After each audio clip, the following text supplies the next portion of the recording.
What is our stock worth? What could it be worth if we manage margins better and turnover ratios more efficiently? Could our company be worth more than our book value?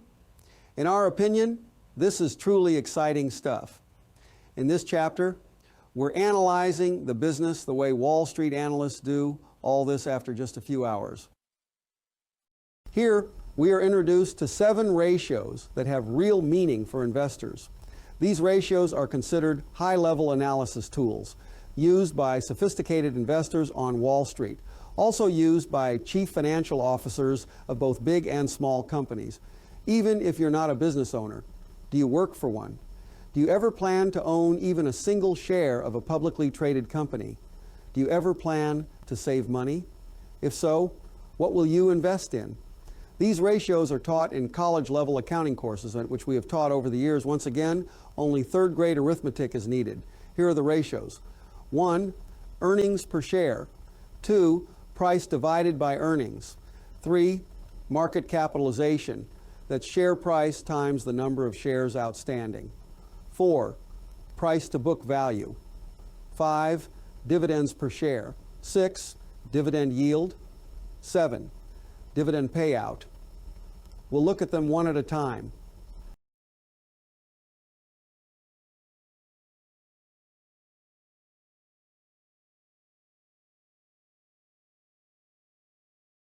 Here we have the statement of financial position for ABC Company.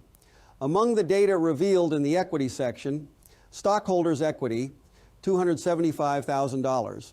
Share price, $45. Number of shares outstanding, 10,000. Current earnings, 35,000. Dividends, 15,000. Here we have the earnings statement again, just to refresh our memory. Sales, 940,000. Gross margin, 320,000. Earnings before interest and taxes, 56,000. Net income, 35,000. Our first ratio, earnings per share. This is net income divided by the number of shares outstanding. We get the income attributable to one share. Net income is 35,000. Shares outstanding, 10,000. 35,000 divided by 10,000 equals $3.50 per share. There is no standard here. We are simply determining the earnings per share. Here we see again, net income is $35,000. And the number of shares is confirmed, 10,000 shares. Next, we calculate the price to earnings ratio, or PE ratio. This is the share price divided by earnings per share, or EPS. Share price, $45. Earnings per share, $3.50. 45 divided by 350 equals 12.9 to 1. The standard is 16 to 1. That means our stock is trading cheaper than the average Standard & Poor's 500 company. However, ABC is tiny compared to S&P companies, which have sales in the billions. So, the 12.9 to 1 multiple appears appropriate. We can buy $1 of earnings for just $12.90. Accordingly, the share price appears appropriate. We can buy $1 of earnings for $12.90. How great is this? We are using accounting, the language of business, and once again add, subtract, multiply, and divide to determine the value of a share and forthcoming the value of the whole business. Now we look at the PE reciprocal ratio. That's earnings per share divided by price. Instead of price divided by earning per share, we invert those numbers. That means rather than share price divided by earnings, we take earnings per share and divide it by price. Earnings per share, $3.50. Share price, $45. 350 divided by 45 equals 7.8%. That's the return on investment, 7.8%. Imagine what the return would be if we fixed our accounts receivable, inventory, and gross margin. This slide is about market capitalization. It is simply share price times number of shares outstanding. Here we are valuing the whole company. Share price, $45. Shares outstanding, 10,000. The market value of the company is calculated by $45 times 10,000, which equals $450,000. Compare that to book value, which is $275,000. That means we are selling at 2 times book value. $450,000 divided by $275,000. Ask yourself the question, is that good or bad? This ratio is called price to book value.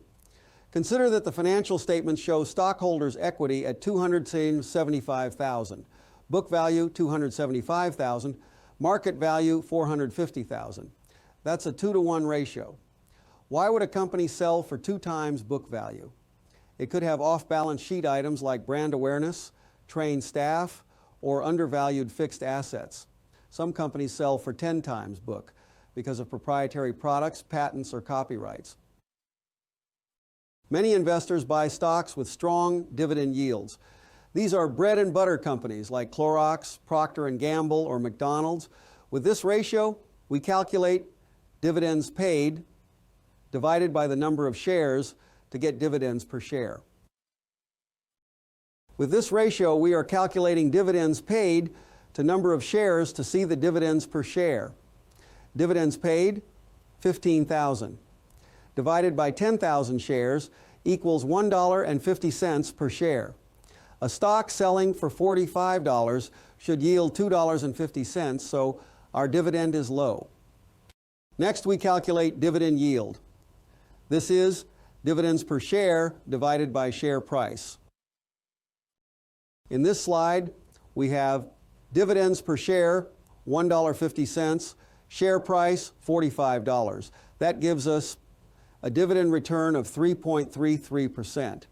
Compared to the industry standard of 4%, that's only acceptable if there's consistent dividend growth each year. Let's say 5% growth. Then the effective return becomes 8.33%. Now we look at the dividend payout ratio. That's what percentage of profit is paid out in dividends. In this slide we have dividends paid, 15,000. Net earnings, 35,000. That gives us a payout ratio of 42.9%. The industry standard is 45%, so we're about average. This is typical of many public companies.